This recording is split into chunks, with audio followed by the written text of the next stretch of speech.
প্রত্যেক নেতা ঠিক করেছে মানুষ আর কোনো বক্তৃতা শুনতে চায় না, তাই তারা দিল্লিতে গিয়ে একটা মিটিং করেছে। সেখানে আপনাদের প্রিয় নায়ক প্রসেনজিৎ চ্যাটার্জির অভিনীত একটি ছবির গানকে তারা বেছে নিয়েছেন। তারা ঠিক করেছেন প্রত্যেক পাড়ায় গিয়ে আর কোনো ভাষণ আমরা দেব না, শুধু প্রসেনজিৎ চ্যাটার্জির এই গানটা গেয়ে দেব, তাহলে মানুষ আমাদের ভোট দেবে। সেই গানটা কি সেটা লিক হয়ে চলে এসছে। এবারে দেখবেন পাড়ায় পাড়ায় মণ্ডপ বাঁধা হবে, একটা স্টেজ তৈরি হবে, আর সেখানে নেতা এসে সবাইকে ডেকে নেবেন।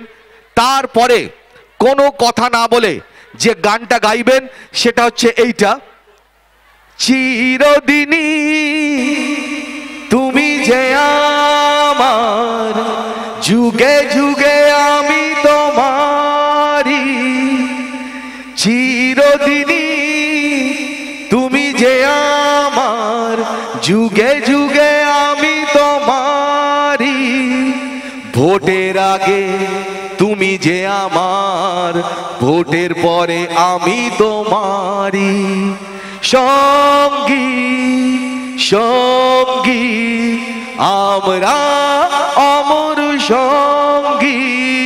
মানুষ খুশি হয়ে ভোট দিল, নেতা জিতে গেল।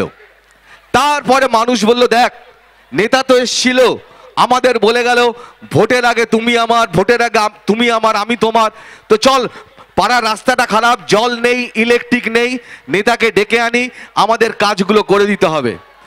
তখন সব মানুষ যাবে, গিয়ে নেতাকে ডাকবে, ও নেতাদা বাইরে আসুন, আমাদের কথা দিয়েছিলেন আপনি আমাদের কাজ করে দেবেন, তো চলুন আমাদের পাড়ার সমস্যাগুলো মিটিয়ে দিন।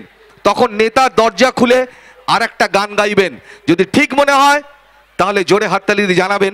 নেতা দরজা খুলে বলবে, কারো কেউ নই গো আমি, কেউ আমার নয়, কোন নেতা নই গো আমি, শোনো মহাশয়, কারো কেউ নই গো আমি, কারো কেউ নই গো আমি, কারো কেউ নই গো আমি। Thank you so much. তবে যে নেতাদের কথা বললাম তারা খারাপ নেতা, অনেক ভালো নেতা আছেন, তাই জন্যই কিন্তু দেশটা এগিয়ে চলেছে। সেই সমস্ত ভালো নেতাকে আপনারা নির্বাচন করুন, তাদের ভোট দিন। চলুন চলে যাচ্ছে।